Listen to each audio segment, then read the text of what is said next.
Hello and welcome to The Drum. I'm Peter Wilkins. Coming up, the Cox Plate Countdown. Will So You Think make it 2 in a row? Australia's international cricket woes and why the ARL has dashed Israel Folau's dream of being a water boy for Tonga. Our esteemed panel tonight, Craig Norenbergs from ABC Sport, former Matildas player, currently with the Brisbane Roar, Alicia Ferguson, and in Melbourne, from the Offsiders and ABC Grandstand, Gerard Whateley. Well, punters across the nation are studying their form guides ahead of tomorrow's $3 million Cox Plate. It's one of the biggest events on the racing calendar, and this year it's a showdown between top trainers Bart Cummings and Gai Waterhouse. The shortest odds are for the reigning champion, So You Think. It was good, did his work and no problem. He's cleaned his breakfast up within 40 minutes, so he's trouble-free. Trouble-free, but the Waterhouse-trained More Joyous is the likely challenger. She's back, she's fully mature, she's very strong, she's very focused, and she's got an amazing will to win. It's got a bit of the bone crusher, our Waverley star feel about it. It's, to use a boxing analogy, but like the rumble in the jungle. Gerard Whateley, are we going to see any rope-a-dope tactics? I can feel your excitement welling.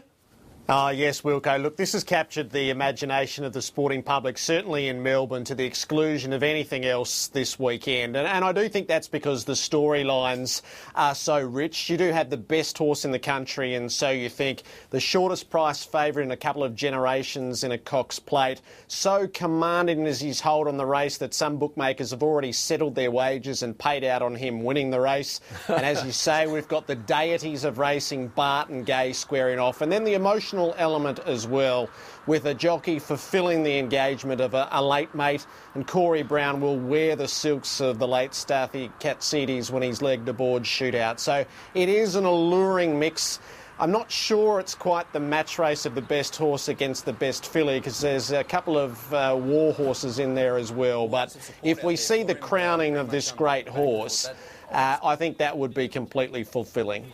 Can I be a little bit naughty here? Come on, Craig. And just say that, and Gerard, you might disagree with me here, that this is the race that the Spring Carnival needed, because, to be frank, I think the rest of Australia hasn't quite caught the racing bug that the Spring Carnival has in Melbourne. This is a race that it needed, and as Gerard was just going through, there are so many elements to this race. There, of course, is the thriller in Manila, the kind of boxing analogy that we can use there. There's also the sad story, the jockey who should have been there for this weekend, and there's also the battle between the trainers.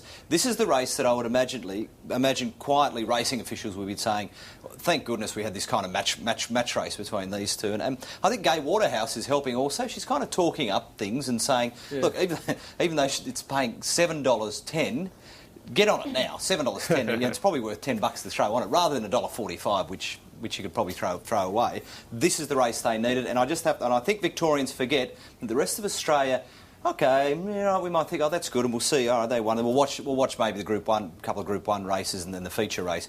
But until this comes along, I don't think we cared. Just back to Gerard for a moment. Bart Cummings is expecting a roughhouse race, which I guess would be at the top of his mind, given the quality of his horse. I mean, is there a knockout chance, or is it going to be So You Think's race? What's the Gerard Whateley tip? Look, if there's a knockout horse, I think it's the war horse Zipping, who's running in his 4th Cox Plate, and he sort of fits the recent bill of attritional events in a Cox Plate. So I personally think he'll run second, but I think we'll see the crowning of this champion horse. We'll leave Moonee Valley tomorrow night, and we'll have seen a horse that has had only 10 career starts win 2 Cox Plates. He'll be a commanding favourite for the Melbourne Cup, the 150th edition, for the most successful trainer in its time. And it may well be Bart's last Melbourne Cup for all manner of reasons as a trainer. And I reckon he'll be about a $3.50 favourite for the Cup when he leaves tomorrow night. And we'll all have that thrill as we head toward Flemington. Yes, it's going to be terrific. Now, at this stage of year, lots of people get excited in racing. Alicia, I know a lot of the Matildas, with all their studying and football, they wouldn't be punters, but you'd get the verve, wouldn't you? You get the feeling around Melbourne Cup time, and particularly for a big race like this. Yeah, look, coming from Queensland, the Sunshine State, I guess there's still the racing bug up there, but for us, it's probably more about getting dolled up and getting the champagne out and, you know, the people watching at the races, and any good excuse to get a frock on and get the makeup and hair done is a good one for me. Can I say to all the ladies who are in Melbourne, perhaps getting ready for fashions in the field and going to the races this weekend, don't have too much to drink. Don't try and walk out the car park on the way out in your high heels and you get a shoe stuck on. Now, Craig, have you not seen? There's a new invention. They're little slippers that the girls can actually put in their bag, so no one has to carry the high heels over the shoulder. I introduced Craig Norenbergs, the new head of ABC Radio support, sport and the fashion police as well. Yeah, he needs support after that. Now, on a more poignant note, Gerard did mention it, it will be an emotional Cox Plate ride for Corey Brown. He's the jockey on Shootout, replacing Starthy Katsidis, who died earlier this week. Brown will be wearing his mate's riding silks in tomorrow's race, and he paid tribute to Katsidis today. Yeah, it's not good circumstances, but it's business for me once I go onto the track. Like I've stated, I know I've got sort of the world on my shoulders and Stathy will be there with me, but I've got a job to do and I'll go out and do it. Now, Gerard Whateley, there's a bit of the media puzzle in this. This is a very poignant introduction to the race as well. You're exasperated, though, aren't you? You continually get a feel for moments like this. Could people have done any more? Yeah, and I think there's a few people asking themselves this. I mean, the circumstances are obviously tragic. Starthy was found dead in his home in Queensland on Tuesday morning, and the racing fraternity essentially found out when they were wrapping up formalities, a breakfast with the best at Moonee Valley. So everybody had their say. They'd spoken about Shootout and what was lying ahead. But yeah, Katsidis had a troubled history with drugs and alcohol. And it's certainly, in terms of what his family has said, alcohol has played a role here. Whether it's a broader debate on drugs in sport, I think people have leapt to perhaps the wrong conclusions. But we'll find out more from further medical examinations, yeah. But when a young man who's so talented in his sport dies too young, I think it causes a lot of people pause. Alicia Ferguson, this is a tragedy. You've been involved in sport for many a long year. Sometimes you just can't tell, can you, when some of your fellow sporting peers are troubled. They put the mask on.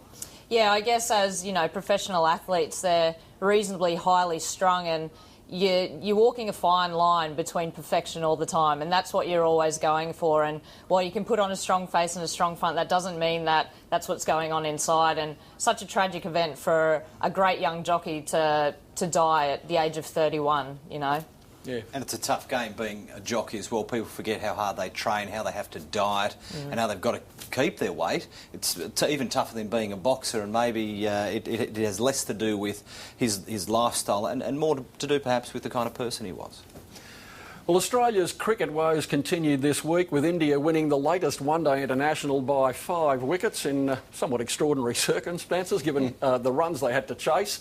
What does this mean for the Ashes campaign for Australia? Legendary fast bowler Dennis Lillee is confident Australia will regain the trophy from England because Ricky Ponting's team has the stronger attack.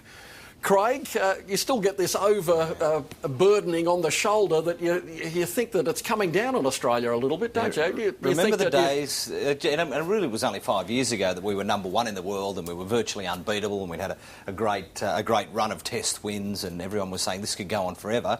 Well, you fast forward to now and seemingly we're on the back foot. I wouldn't read too much into the one-day games. A couple of players have come back and our bowling attack really wasn't top-notch against India, as you could tell. Still, when they got into to defend 289 or whatever it was. And you probably also got to ask the question, how worried are we about the one-day series at the moment? Even though we've got a World Cup coming up next year, but I think a lot of people's minds are on the Ashes, and I think if the team can't get its act together for this Ashes series, because there's so much on the line, we actually have to win the Ashes back. We don't, like last time, just have to draw to win them back. We actually have to win. So they're going to go for it. They're going to press the go button.